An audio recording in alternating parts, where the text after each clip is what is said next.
So, hi everyone, welcome to our live stream.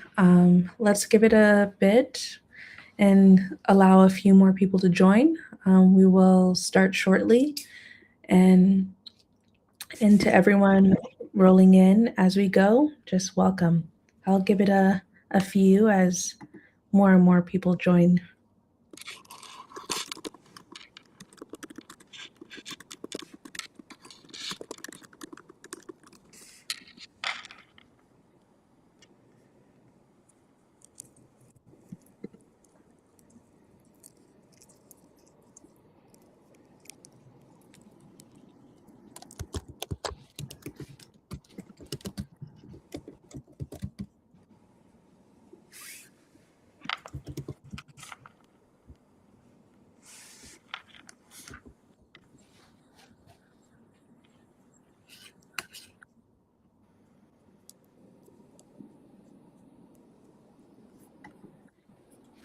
So, to everyone rolling in, welcome. Welcome to Product People's product community. We'll start shortly, but as you are coming in, you'll see a QR code on the screen. Please feel free to scan it or head to the link listed down below on slido.com. Enter the code, and we'll be using this to take questions, ask questions ourselves, and we'll be able to interact with you throughout the session.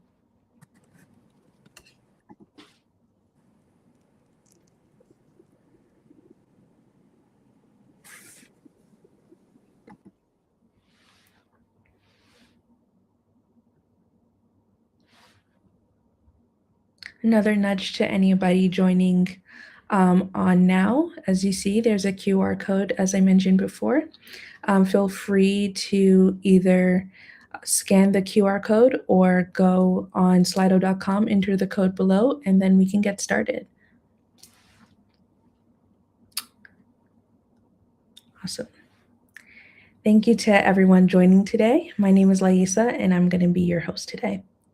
We have a very, very exciting topic.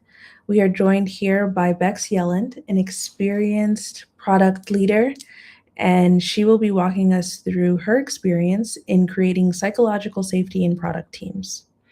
But before we jump in, just a quick intro about me. I'm Laisa. I'm a product management consultant here at Product People. I have several years of experience in product management, namely across B2B and B2C industries. And my favorite part of working at Product People is truly the breadth of product domains that we get to touch with our fair share of clients from all over the world and work on innovative products, much like the ones we probably will talk about today. And yeah, it's never a dull day here at Product People, so I'm excited to jump into our exciting topic today as well.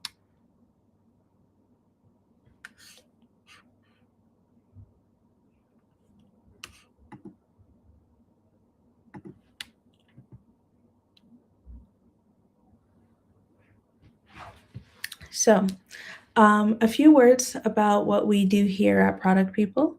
We are a interim product management consultancy where we focus on not only interim product management but product ops, transformation, and acceleration services via our in-house staff. So that's a bit of how we make money on our side, but how we give back to the community overall is through free events, much like this one, and talks that we give all over Europe to our largest PM communities of 60,000 members. So we're excited. If you're here, you're a part of our PM community, and we're excited to continue to learn about what we do here at Product People as well. But first, we really want to get to know you. So if you've all scanned in on our QR code below, this is our question to sort of break the ice here. What most undermines psychological safety, especially for underrepresented voices? So I'll give everyone a minute to answer here, but excited to see what everyone has to say on the matter.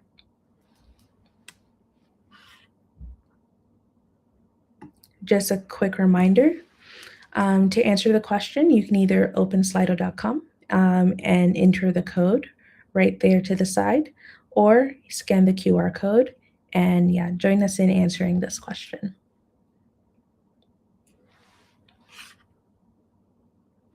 And for those who are joining on other platforms as well, please feel free to share your answers in the comments and we can have a lively discussion on this.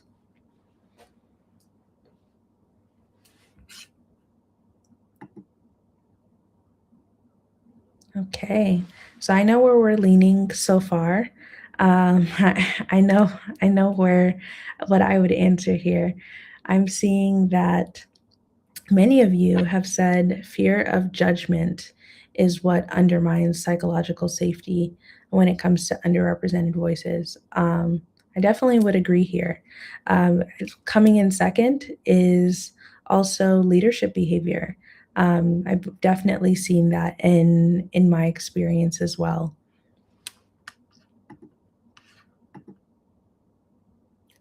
Oh, we're also seeing some mention about subtle exclusion being part of what drives some undermining of psychological safety, and I can see that as well.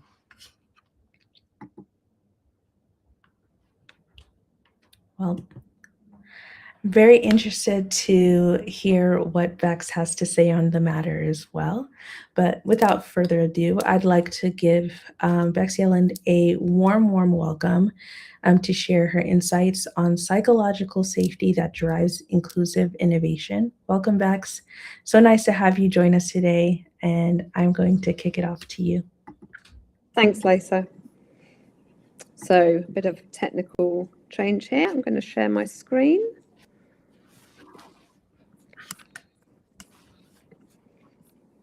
Can you just confirm you can see that? Because I now can't see you. Not just yet, but there we go. Yes, brilliant. Okay, thank you so much. That's really interesting to see those results coming in, and we're going to tackle some of those areas, but not least of which around where you're not seeing support in your leadership. So this talk is primarily created for people who want to understand how to create psychological safety in your teams. So I word it as though I'm talking to leaders, but ultimately these are challenges that anybody can be putting into the team in order to move the team along collectively to a point where inclusive innovation is supported through psychological safety. So I'm just going to get stuck in. I'm assuming, Lisa, that you'll let me know if there's any questions live as we go. Yes, I'll definitely interrupt there.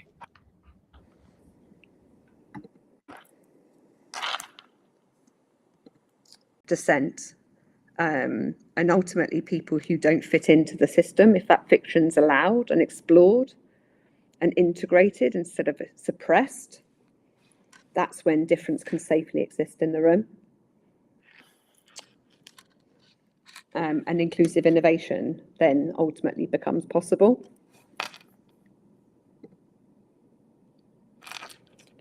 I'm having some control issues here, so you're just going to have to bear with me. I'm not quite sure what's happening.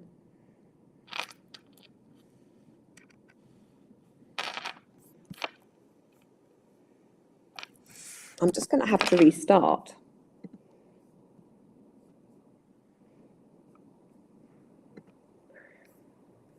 Just bear with me a second. I'm not quite sure why that's not working for me. No worries.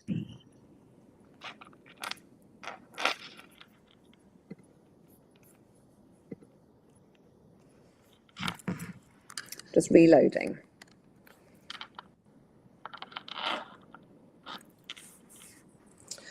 Okay, we're on track. So this is so I talk a lot about psychological safety, either, in groups or with my team or as part of the community that I founded, which is called Female Product Lead.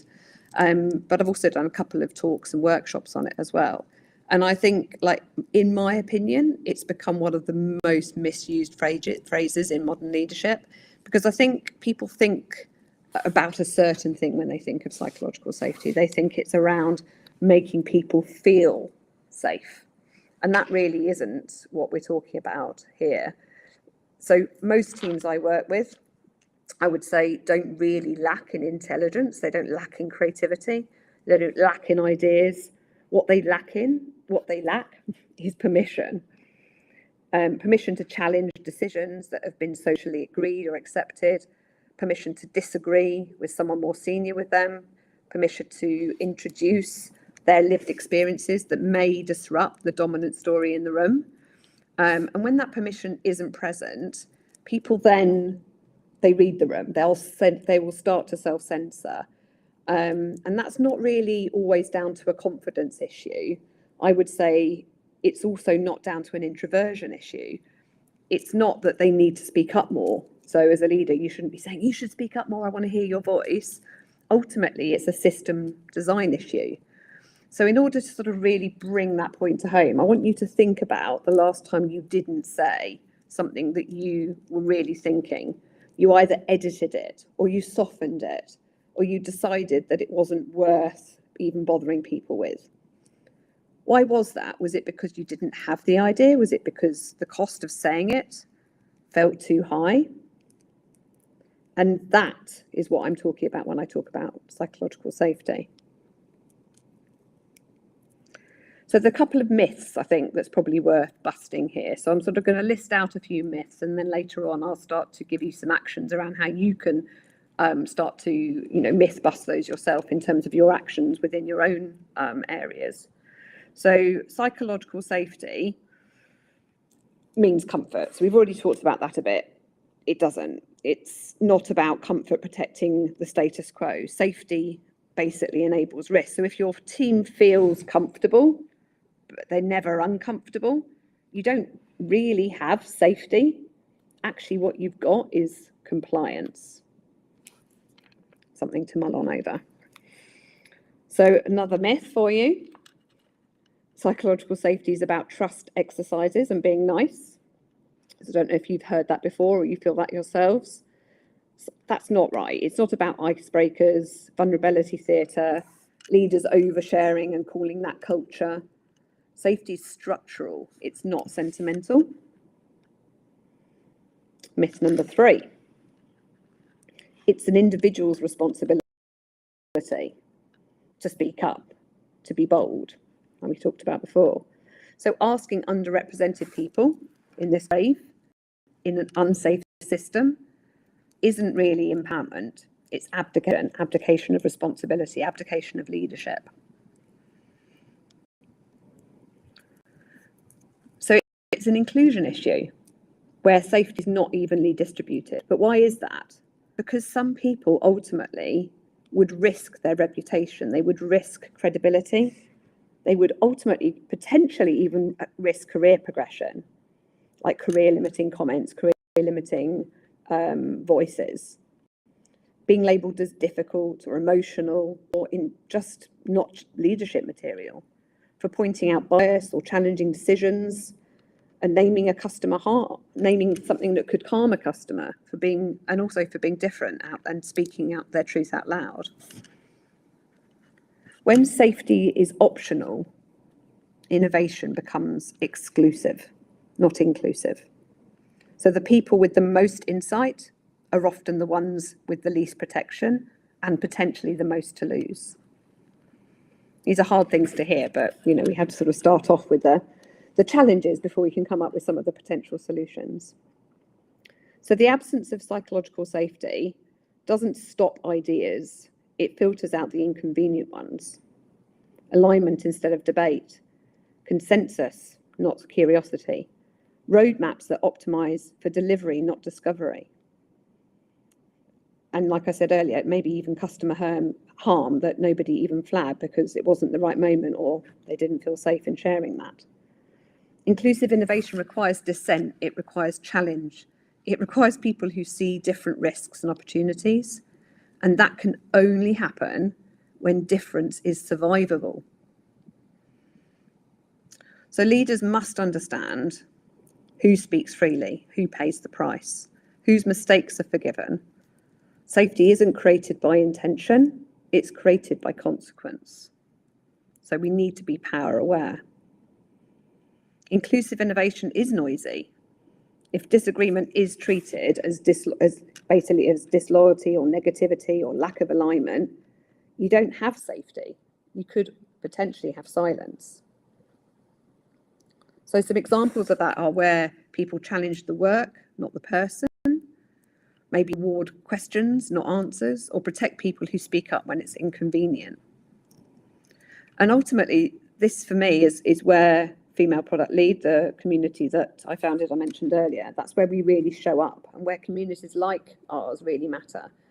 Because safety increases when people can see others like them surviving, thriving, succeeding.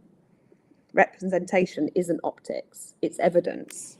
So I'm seeing people who look like me, who sound like me, who have my opinions. I'm seeing them succeed, and that makes me feel differently about my own situation. So I'm not going to leave you with those concepts, the myths that I talked about earlier. I want to make sure that we've got a couple of concrete actions that you can start to begin to put into practice to get your teams to a point where psychological safety can drive that inclusive innovation we're all looking for. So just as a reminder, myth number 1 was around psychological safety, meaning comfort. I want you to stop asking whether your team feels comfortable. That's not the right question. Ask instead whether they feel able to disagree with you, especially with leadership. So tangible actions could be around explicitly inviting dissent before decisions are even made. That's within our own gift, each of us, to ask for multiple opinions and to celebrate them when they are received.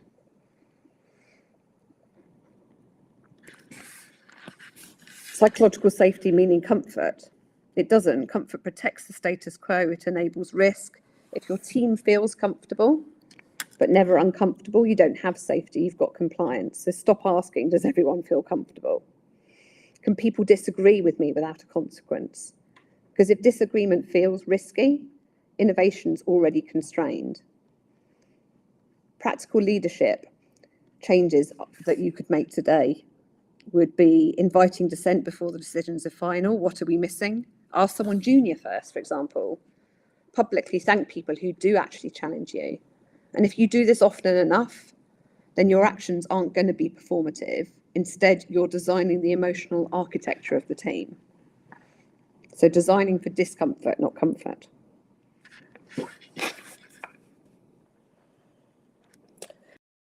Myth number 2, safety is being nice. And those trust exercises we talked about. Niceness is avoiding the tension. Safety actually handles tension. So inclusive innovation isn't about being polite. It's about being direct. It's rigorous. It's sometimes even uncomfortable. But here's the difference. In a safe system, discomfort comes from the work. The tension's about ideas, trade-offs, quality, impact.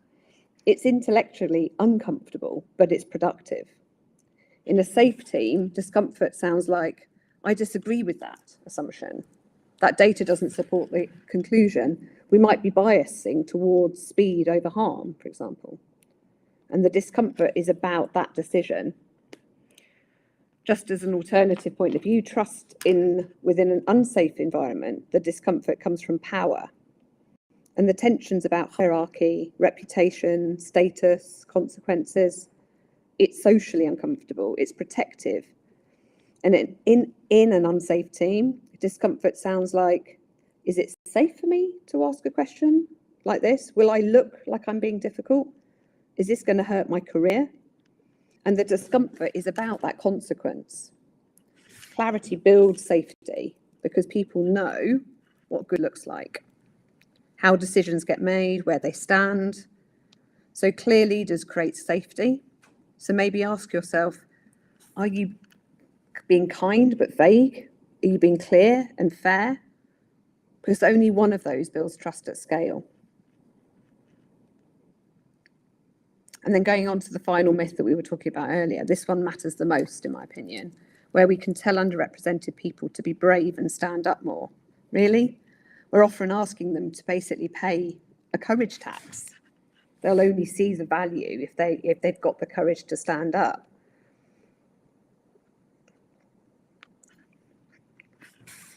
And often we're asking people to do that, but others don't pay that same tax. It's only certain people within the team.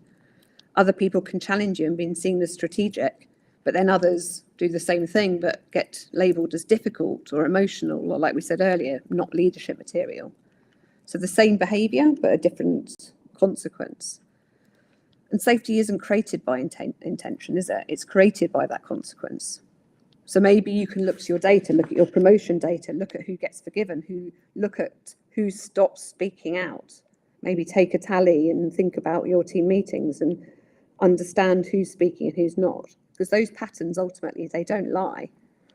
And if the same demographic profile consistently pays for honesty, is paying that courage tax, you don't have a confidence gap. Like I said earlier, you've got a system design problem.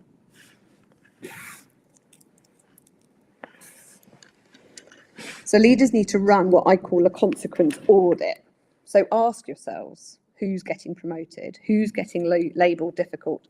Who's stopped contributing? Whose mistakes are career limiting or career ending?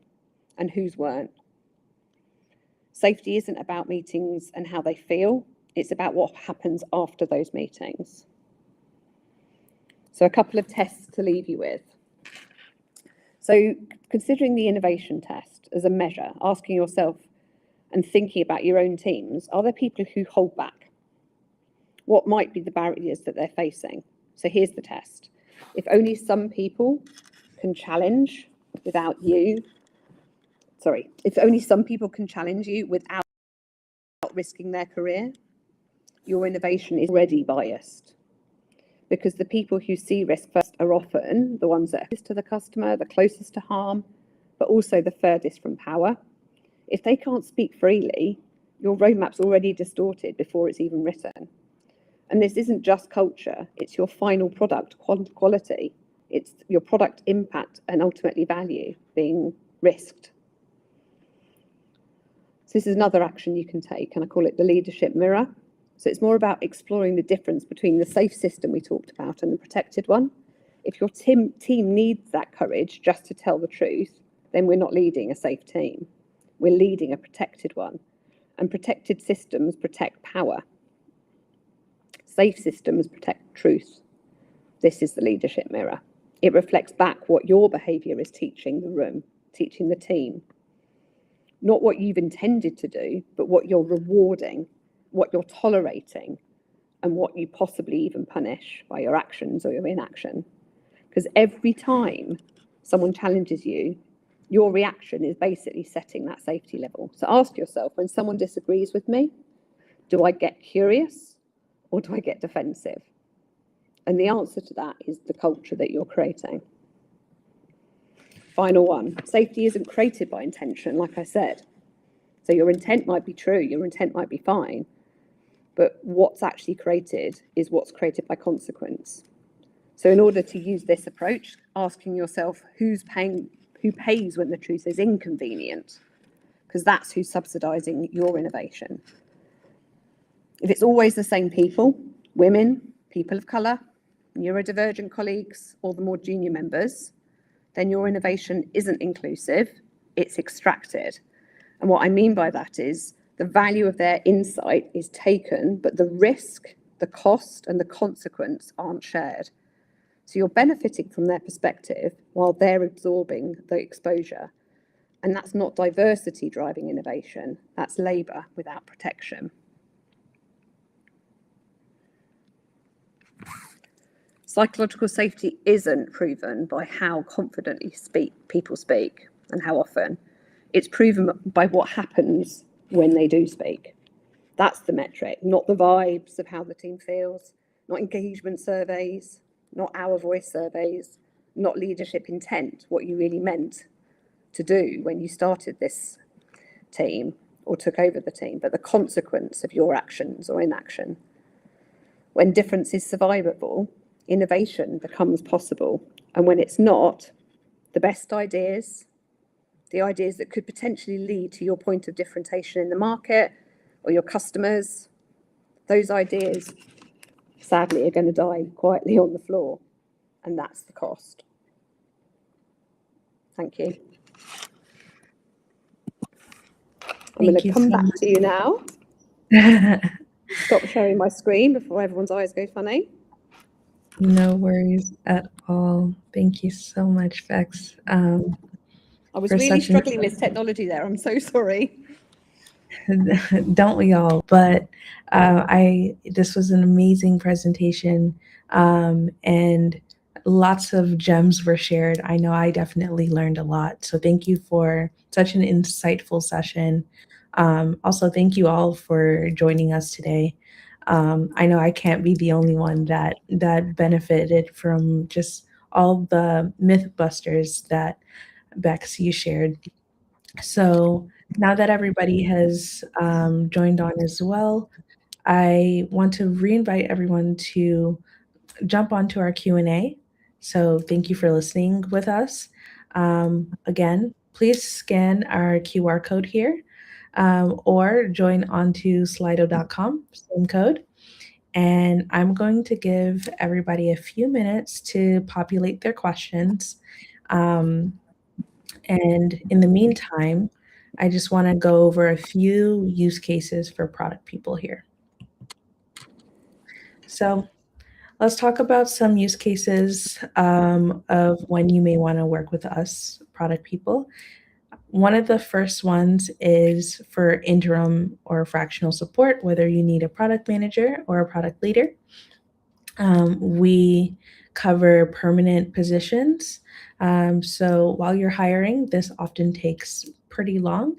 It could take about 3 to 9 months. We jump into that gap, right? So we also cover for parental leaves, as well as any important or urgent initiatives. Even if you have a fully staffed team, there is always a need for us to come in and accelerate your product discovery or delivery and make an impact very quickly. We also have the ability to step in as either a coach or an advisor. We're consultants after all. So we'll step in either as a product coach, a program manager, product ops, covering the full gambit. We can either coach your team and appraise some skills there, or create or optimize any processes you may need. We also jump in from a product discovery standpoint.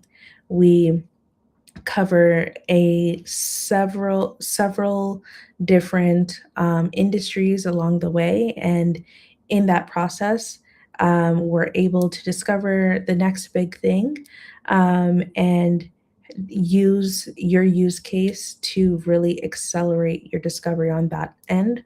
Or if you need us to step in to run a low or no code pilot or MVP, we're here to discover, ideate, and align with your team overall. Just to cover a few of our clients that we've worked with in the past, some of our B2C clients, I'm pretty sure that some of these are not foreign to anyone.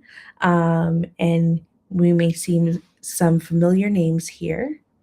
Also on the B2B side as well, these are some clients that we've engaged with.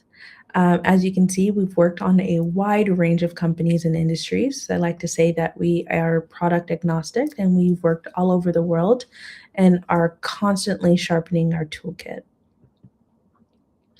Few stats about product people is that we've worked with over 690 cross-functional teams and supported them, whether they're a small startup to huge scale-ups or publicly listed companies.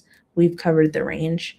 We've also are a proud team of 40 product leaders and product managers of in-house employees here at Product People, where we've covered a wide range of different clients. And the common thread through it all is the quality of service that we bring. We are also very, very proud and take pride in having 59% of women in our team, um, with 60% of women in our leadership across the board. We promote from within, and we hire more women than the average. Um, and this is because we definitely focus on inclusive hiring, and taking on the skill sets that we bring as a team. So now that you've heard a bit more, I'm going to jump back into our Q&A. Hopefully, a few of you have already populated your questions here. I'm seeing a lot come in. So, Bex, we have a few questions for you, quite a few. So the first one I would say is, so if psychological safety isn't evenly distributed, how do we measure or detect that inequity? I think when I was talking about it earlier, I was talking about the measurement on that consequence line. So who's speaking up, who's not speaking up, what are the impacts or the results or the consequences of who's engaging and who's challenging. And I think that's the easiest way to do it, because it's not about what's said, it's about who's saying it. And I think that can be in the meeting, in the room, but it can be in general, amongst the team. It can be, in engagement on a Miro, sort of worksheet. If you're hosting like an online workshop, for example, you can see that level of interaction, and I think it's your role as a leader. Also, even if, like I said earlier, if you're not a leader and you're wanting to affect change or to see where change is needed, that's that measurement, that consequence line, to actually understand, who is not speaking.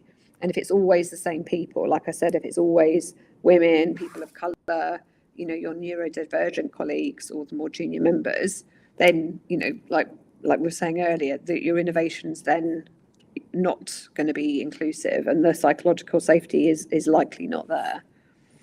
Yeah. So we can definitely see that inequity can sometimes hide within the intangibles here. The next question that we have here is, how do you create disagreement-friendly spaces that don't disproportionately exhaust minority voices? Okay. I think it's around how you act as a leader or how you act within the team. So, those minority voices often aren't going to carry the burden. They'll carry that burden of raising, their voice. And so I would say maybe challenge assumptions, stress test decisions, don't just accept everything that's said to you. Or even maybe just, sort of do a forward thinking post-mortem, like imagining it's 12 months from now and this failed, why? Critiquing ideas amongst the team in general, I think, is always going to help. It's a tricky one, but I think invoking discussion and celebrating discussion is where that disagreement is going to happen, and encouraging and rewarding people that do speak up, I think, is always going to be useful as well. I tend to try and invite interaction from people that I know aren't going to speak up as readily. So Bob, what's your opinion on this? Or Sue, what do you think? Or, Amy, we haven't heard from you. Those are all made up names, by the way. Yeah, that's fair. Thank you for your insight there. We also have a few more questions as well. And the next one is, how can leaders design meeting formats that allow for neurodivergent colleagues to contribute comfortably? Yeah, I think a lot of people that I've worked with, either people that have been in my team or people that I've coached or people that I've sort of helped from the side, you know, like just from Chatham, you know, sort of in the canteen or what have you, are asking and not being afraid to ask for the structure, the agenda of a meeting before you turn up. So I think everybody can benefit from that, right? And some organisations are better than others around that meeting culture. You know, don't put a meeting in unless you're clear on its purpose, agenda, and why people should be there. And equally allow people to say, you know, I really don't think I need to be there. I'm not going to add value, or, you know, Sarah's going to have a much better insight to this than I will, and I, you know, there's better use of my time. But I would say, like, once you're in the room, so assuming that you've had that agenda and the clarity on the purpose, I think being aware that different people, different ways of thinking operate differently, and just serving those as best you can. So lots of people, I think their brains process things differently in terms of their speed of assimilation of information or reading social cues, or some people are more verbally dominant than others. Other people really struggle with context switching. So if you are able to, and this isn't always possible, but you can always begin meetings, you know, with some silent reading, so everyone's going to capture their thoughts independently if, you know, you haven't been able to share it ahead, or giving people different ways to input. So it's not always going to be verbal. Maybe they can chat instead, or maybe you can share a Miro board that they're able just to, you know, sort of input into. And also be really clear in terms of your framing. This is really important too. So what is the purpose? What are we striving to achieve as a result of this? Are we looking to make a decision, or are we looking to understand what our options are? If there is an outcome that we're trying to strive, who then owns that outcome? So I think, you know, if you make it acceptable to say things like, I need to reflect on this and I'll come back, then other people might feel more comfortable saying that too, rather than thinking that everybody's got to think on their feet and come up with the solution to the problem, like, live.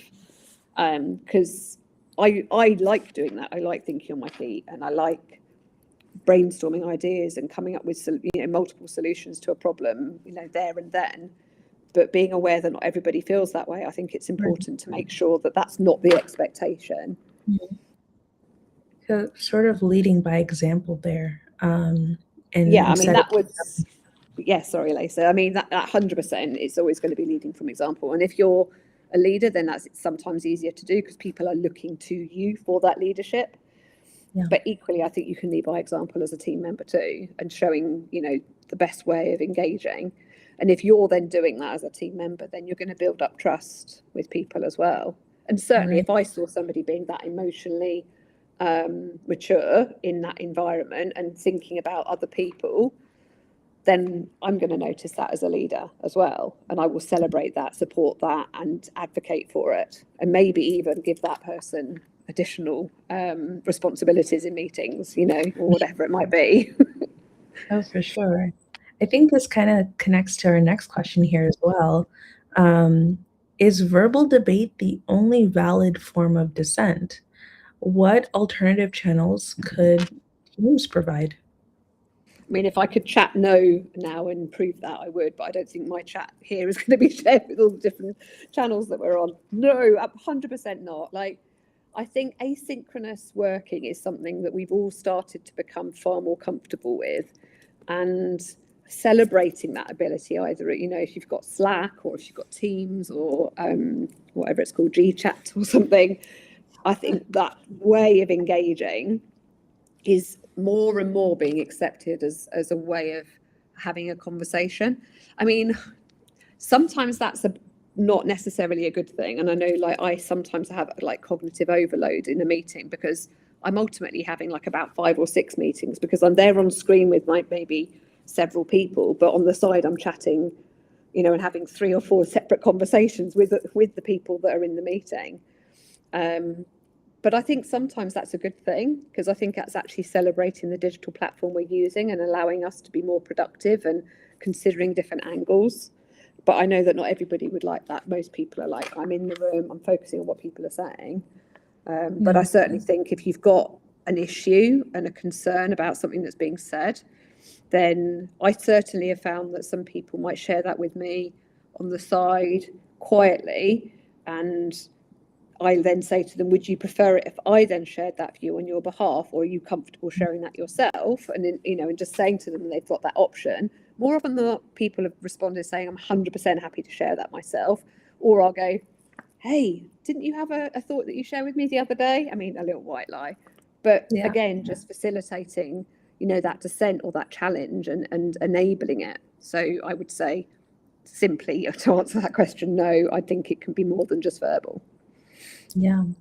You offer a lot of different options that teams could tap into. And we have one last question here on what's your take on the difference between diversity optics and actual inclusive safety? Oh gosh, that's a loaded question. Yeah. I mean, I think it depends. Obviously, it's tricky because I don't really know the person's context and why they're asking around and using that word optics. So I think if you mean like on paper, that you've got diversity in the team, so you've got a blend of different cultures, neurodivergent people, genders, sexual orientation, etc., and then you can say on paper my team is really diverse. That doesn't necessarily, like I said quite a lot I think in my talk, equate to inclusive innovation or inclusive design, because if those voices are not heard, if those voices aren't celebrated, if those voices aren't given space and airtime, then there's no point having that diversity.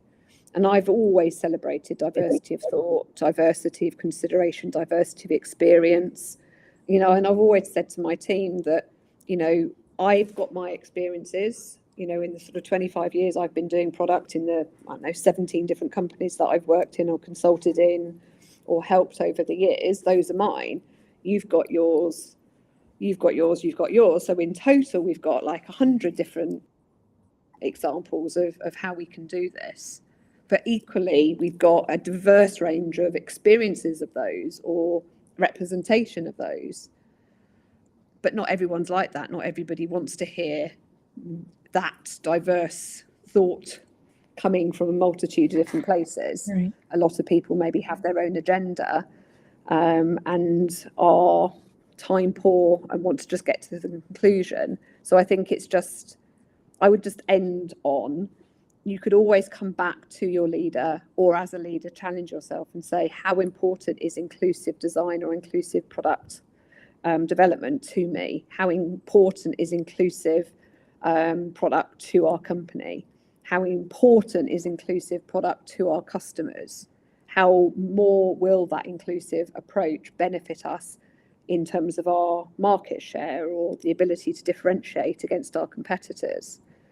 And if the answer to that is it's important and we understand the benefits of inclusivity in our innovation, then that's when you start to change, that's when you start to challenge, that's when you start to think about all of these things. Yeah, that's a very, very important insight. And I think what we can all gather here is how we can put inclusive innovation more into practice than just on paper. I think on our end, it seems like this wraps up our Q&A. I want to give another strong thank you, Bex, for answering so thoughtfully and for driving an interesting discussion that we had here today. I know I speak for more than just myself when I say that I've definitely learned a lot, and I know our community did as well.